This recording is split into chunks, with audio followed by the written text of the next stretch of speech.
From KUNC and the NPR network, this is In The NoCo. I'm Erin O'Toole. If you watch Fox News, you might think that this is the biggest story in the state right now.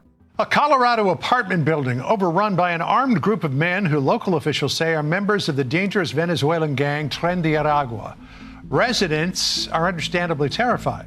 If you watched Tuesday's presidential debate, you might have the same impression. You look at Aurora in Colorado, they are taking over the towns, they're taking over buildings, they're going in violently. Right-leaning news outlets across the country have reported that gang members had driven out the apartment's property managers and were running the community through intimidation and violence. Conflicting statements from city leaders and the Aurora police seem to add to the confusion. The whole viral story has become a flashpoint for the immigration debate. Colorado Sun reporter Jennifer Brown suspected there might be more to the story, so she spoke with tenants at the complex as well as Aurora leaders, and she found the situation is actually more nuanced. Jen told us that while the apartments have serious problems, being run by gang members doesn't seem to be one of them. What I found out was earlier this summer, the landlord that runs these 3 apartment complexes, it's a property management company based in New York, has really been in trouble with the city of Aurora for quite some time for rat infestation and leaking and sockets that have wires sticking out that send shocks. And, these places are not well kept, let's say. And, they're still charging $1,500, $2,000 a month for rent. So this landlord is in trouble with the city of Aurora and writes earlier this summer a letter to the Attorney General's office in Colorado saying that, it's really not their fault. It's because a Venezuelan gang has taken over the building, has beat up a property management employee, and that employee is now afraid to go there. And the tenants are being forced to pay rent to the gang instead of the apartment complex. So that is the origin of the story. And, so many times there is a kernel of truth somewhere. Certainly, it's fair to say that Denver and Aurora do have documented gang activity, including this Tren de Aragua gang that's behind this alleged takeover of the apartment buildings. Did you find any evidence of this gang at the complex? Well, no. I spent a few hours at a couple of the complexes talking to residents there.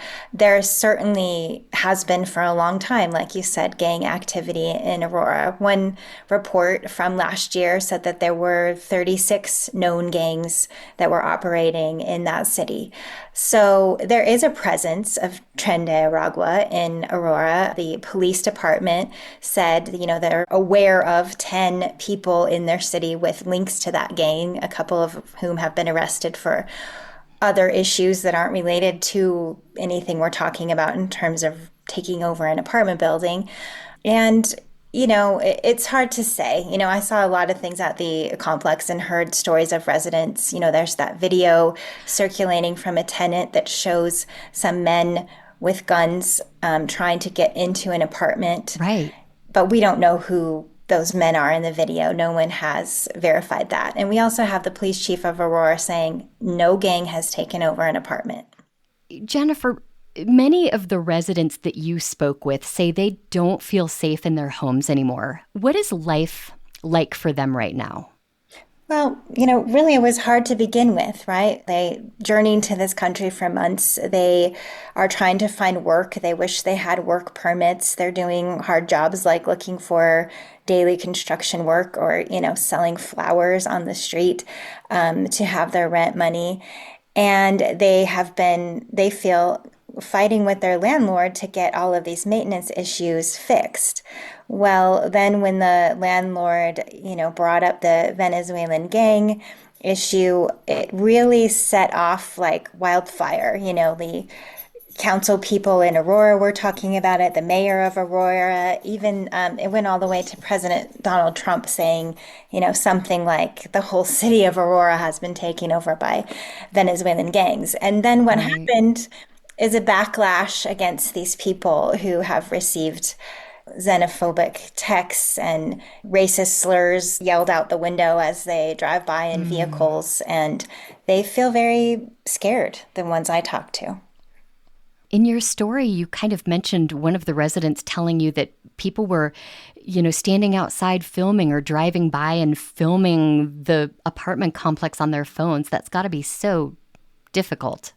Yeah, he said he felt like he was in a zoo or something, and, people were driving by either to prove or disprove that gangs had taken over. And this is a guy who has been here for a few months, and to try to make money, he hung a menu out his apartment window. He was selling, traditional Venezuelan food like empanadas and arepas, and he put his phone number on there so that people could text him their orders. And when all of this news broke nationally about the gang, he got some really scary text messages about, a militia was forming to come and fight him, and accused him of being a gang member who was selling food. It just got quite out of control, and he was quite scared. Jen also talked about some of the striking responses she's seen to this issue as it went viral. She described a mix of sensationalism and conflicting information. For example, Aurora Mayor Mike Kaufman initially said on Fox News that the apartment complex had fallen to Venezuelan gangs. But a few days later, after he visited with tenants, he toned that down and said no one at the apartments is paying rent to a gang. Jen said she's surprised by how many people seem unwilling to consider the complexities of such a big story, and also by some of the attacks she's received on X, formerly Twitter, since she published her story.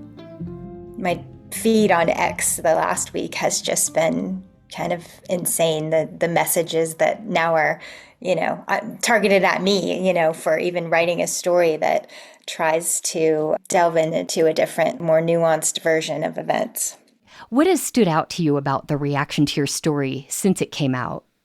I think that immigration is just such a hot button issue, and we're in the middle of a presidential campaign.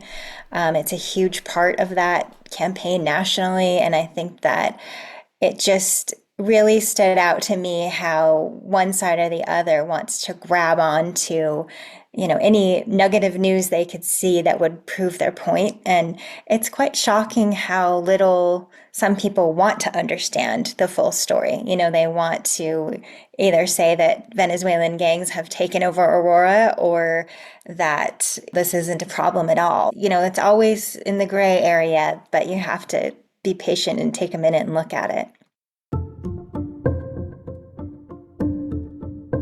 We'll include a link to Jennifer's story in our show notes and at KUNC.org. And while you're there, check out some recent episodes of In The NoCo. We podcast every interview we publish, so you don't have to miss a minute of the show. That's it for us today on In The NoCo. I'm Erin O'Toole. Thanks so much for listening.